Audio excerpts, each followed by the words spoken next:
यह कहानी एक ऐसी औरत की है जो अकेलेपन से तंग आकर अपने ही देवर के करीब आ गई।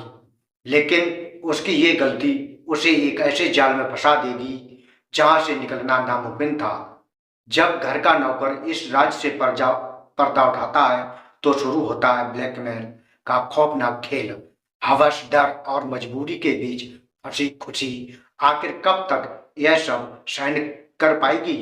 लेकिन फिर एक रात हालात ऐसे मोड़ पर पहुंच जाते हैं जहां केवल एक ही रास्ता बचता है, हत्या।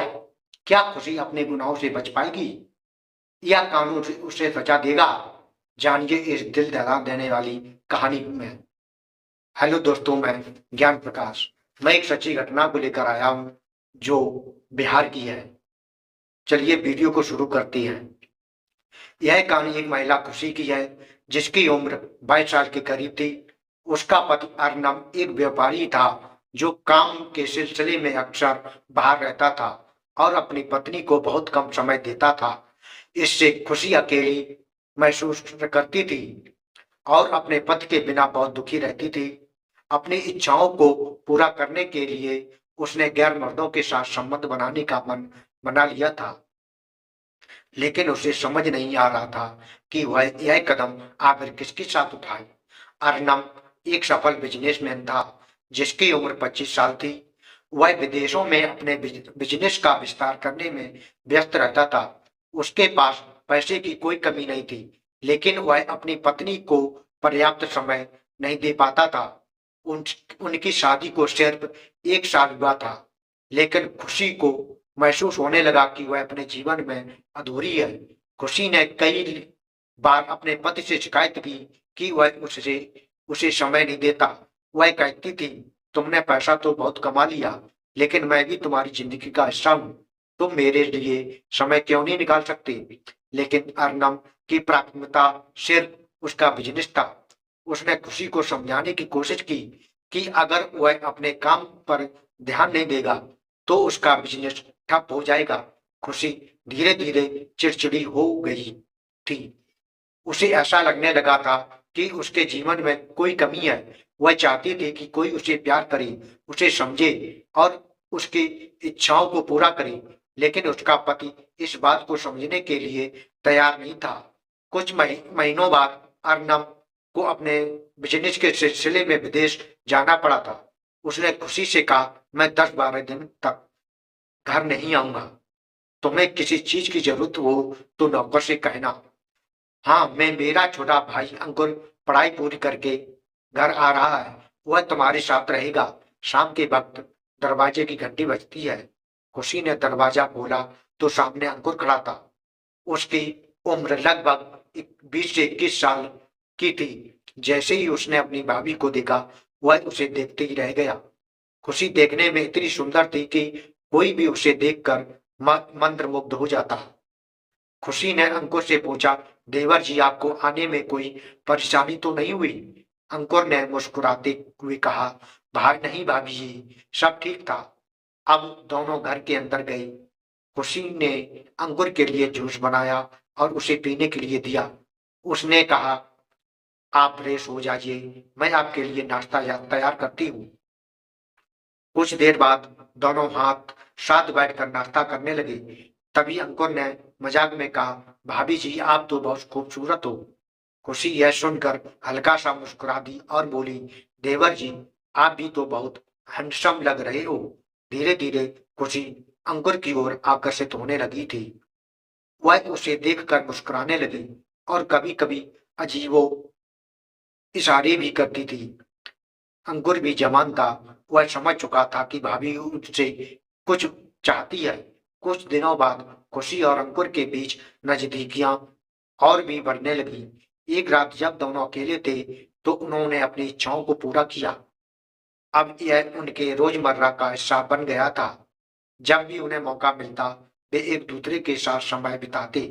खुशी को अब उसे अकेलेपन की समस्या का हल मिल चुका था, लेकिन वह नहीं जानती थी कि यह रिश्ता उसे कितनी बड़ी मुसीबत में डालने वाला है। खुशी और अंकुर के रिश्ते को किसी ने देख लिया था, घर का नौकर। उसने उन दोनों को छुप कर देखा और सब कुछ जान लिया। एक दिन खुशी अपने कमरे में आराम कर रही थी तो उसके फोन पर एक वीडियो आया। जैसे ही उसने वीडियो देखा उसके होश उड़ गई। उसने खुशी और अंकुर के निजी पलों की रिकॉर्डिंग थी। खुशी का चेहरा पीला पड़ गया। तभी अंकुर कमरे में आया और बोला, भाभी आप इतनी परेशान क्यों हो? खुशी ने घबराते हुए कहा, कुछ नहीं देवर जी, बस ऐसे ही। लेकिन जब वह अपनी घबराहट को छुपा नहीं पाई तो उसने अंकुर को वीडियो दिखा दिया। अंकुर यह देखकर हिल गया। वह सोचने लगा कि यह वीडियो आखिर किसने बनाया होगा। कुछ देर बाद उस कमरे में नौकर आया और बोला, मैडम, दो जो वीडियो आपके फोन पर आया है वह मैंने ही भेजा है। खुशी चौंक गई। उसने गुस्से से पूछा, तुमने ऐसा क्यों किया? तुम्हारा मकसद क्या है? नौकर ने हंसते हुए कहा, मैं जो चाहता हूँ क्या आप मुझे देगी? खुशी समझ गई कि अब वह फंस चुकी है। नौकर ने कहा, अगर तुम मेरी बात नहीं मानोगी तो मैं यह वीडियो तुम्हारे पति को भेज दूंगा। खुशी डर गई। उसने रोते हुए कहा, तुम यह वीडियो डिलीट कर दो। मैं जो कहोगे करने के लिए तैयार हूँ। नौकर ने क्रूरता से कहा, तुम्हें वही करना होगा जो तुमने अपने देवर के साथ करती हो। खुशी बहुत परेशान थी लेकिन उसके पास कोई और चारा नहीं था। वह नौकर की बात मानने के लिए मजबूर हो गई। अब वह यह सिलसिला रोज का बन गया था। नौकर खुशी को पूरी तरह अपने कब्जे में ले लिया था। अब यह बेहद परेशान हो गई थी। एक दिन नौकर ने एक और मांग रखी, अब तुम्हें अपने दोस्त मेरे दोस्त के साथ भी यह काम करना होगा। खुशी हाथ जोड़कर गिड़गिड़ाई लेकिन नौकर नहीं माना। उसने कहा, अगर तुमने मेरे दोस्त के साथ यह काम नहीं किया तो मैं यह वीडियो आपके पति को दिखा दूंगा। अब खुशी धैर्य जवाब दे चुकी थी। एक रात खुशी और अंकुर ने एक खौफनाक प्लान बनाया। उसने नागुर को बुलाया और जैसे ही वह कमरे में आया दोनों ने मिलकर उसका गला घोंट दिया।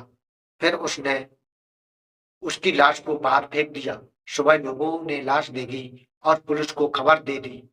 पुलिस ने जब जांच की तो उन्हें पता चला कि मृतक खुशी का नौकर था। पुलिस ने खुशी से पूछताछ की लेकिन पहले तो उसने झूठ बोला। जब पुलिस ने ज्यादा शक्ति दिखाई तो उसने यह सब कबूल कर लिया।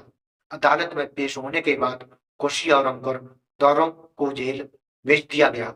दोस्तों, इस कहानी के बारे में आप लोगों को क्या लगता है?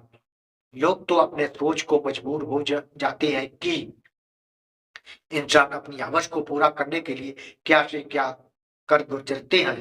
दोस्तों, इस कहानी को सुनाने का मकसद इंसान की आप लोगों को परेशान करना या दिल दुखाना नहीं था। सिर्फ आप लोगों को सचेत और जागरूक करना था। अगर आपको हमारी वीडियो अच्छी लगी हो तो वीडियो को लाइक करें और चैनल को सब्सक्राइब करें। दोस्तों, मिलते हैं नई वीडियो में। तब तक के लिए अपना और अपने का ख्याल रखिए। जय हिंद, जय भारत।